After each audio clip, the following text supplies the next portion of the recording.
आप सभी का स्वागत है आपके अपने YouTube चैनल जेएम स्टडी में। आज की वीडियो में हम लोग बहुत बड़ी अपडेट को लेकर बात करने वाले हैं। आज का जो डेट है वो आपका बुधवार है, ठीक है, यानी 11 अक्टूबर 2023 को। और यहाँ पर देखिए साफ साफ डेट दिया गया है, आज के डेट में ही ये अपडेट आया है, कोई भी फेक अपडेट नहीं है, रियल अपडेट है। तो यहाँ पर बहुत बड़ा बदलाव किया गया है, ठीक है। वीडियो को कंप्लीट देखिए और समझिए। न्यू एजुकेशन पॉलिसी यानी राष्ट्रीय शिक्षा नीति NEP 2020 के तहत झारखंड सरकार ने छात्रों के ऊपर से जो पढ़ाई का बोझ था, ठीक है, वो सारा बोझ को यहाँ पर कम कर दिया गया है। यानी झारखंड बोर्ड के जो 9वीं से लेकर 12वीं क्लास तक के जितने भी सिलेबस है उसमें बहुत बड़ा बदलाव किया गया है। कई विषयों में चैप्टर को हटा दिया गया है या फिर चैप्टर के अंदर टॉपिक को कम कर दिया गया है। इतिहास की पुस्तक में अगर बात करें तो यहाँ पर मुगल शासक वाला जो टॉपिक है उसको पूरे तरीके से हटा दिया गया है। हालांकि उसके सामाजिक और सांस्कृतिक बदलाव जो हुआ है उसको यहाँ पर रखा गया है, लेकिन इस चैप्टर को पूरे तरीके से हटा दिया गया है। यहाँ पर देखिए क्लास 12th का क्या क्या चैप्टर यहाँ पर हटाया गया है वो साफ साफ दिया गया है। और आपको इंटरेस्टिंग अगर बात बताऊँ तो इसको पहले बता देता हूँ, उसके बाद फिर मैं आपको बताऊंगा। यहाँ पर देखिए इतिहास में चैप्टर नंबर 9 शासक और इतिवृत्त मुगल दरबार 16वीं से लेकर 17वीं सदी तक, ये जो चैप्टर है, जो चैप्टर 9 है वो आपको हटा दिया गया है।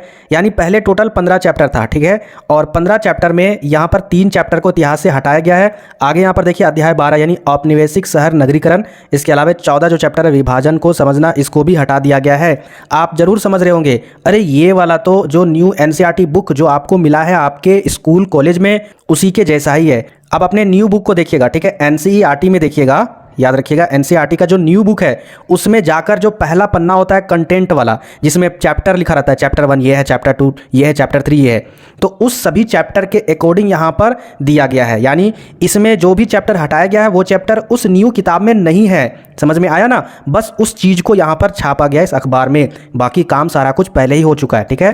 तो पुराने NCERT बुक को कभी नहीं पढ़िएगा, अब उसको छोड़ दीजिएगा। जो भी आपका नया बुक है, चाहे किसी भी सब्जेक्ट का, इतिहास का, भूगोल का, पॉलिटिकल साइंस का, अंग्रेजी कोर का, जो भी 2 बुक है, और हिंदी कोर का, हिंदी इलेक्टिव का, वो सभी का जो न्यू NCERT बुक है, अगर जिनको नहीं मिला है अपने कॉलेज में, स्कूल में जाकर वहाँ से टीचर से मांगिए, क्योंकि न्यू बुक में ही सारा रिडक्शन सिलेबस यानी जो चैप्टर हटाया गया है वो वहाँ पर अच्छे तरीके से हटाए गए चैप्टर के द्वारा जो चैप्टर बचा है वही चैप्टर वहाँ पर अवेलेबल है। इसलिए न्यू बुक को आप लोग पढ़िएगा और न्यू बुक के आधार पर जो भी गेस्ट पेपर आप खरीदिएगा, गेस्ट पेपर खरीदने से पहले आप देख लीजिएगा कि किस किस चैप्टर से यहाँ पर पूछे गए हैं। अगर पुराने पद्धति के अनुसार यानी पुराने सिलेबस के अनुसार अगर वो गेस्ट पेपर होगा उसको नहीं खरीदिएगा, ठीक है। इसीलिए कक्षा 12वीं का जो वर्मा गेस्ट पेपर है ना, क्योंकि ये गेस्ट पेपर बहुत ही प्रचलित गेस्ट पेपर है, इसीलिए अभी तक से जारी नहीं किया था। अब यहाँ पर हरी झंडी मिल चुकी है, सिलेबस के बारे में पूरे तरीके से डिक्लेयर हो चुका है। जल्द ही कुछ दिनों के अंदर में वर्मा गेस्ट पेपर भी जारी हो जाएगा, ठीक है, 11वीं और 12वीं का। तो आपको चिंता नहीं करना है कि यहाँ पर कुछ बहुत बड़ा बदलाव हुआ है, कुछ भी बदलाव नहीं हुआ है।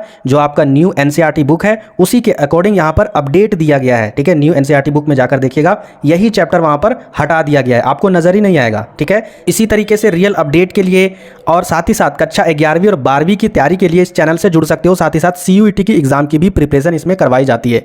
तो चैनल को सब्सक्राइब जरूर कीजिएगा। मिलते हैं फिर नेक्स्ट वीडियो में।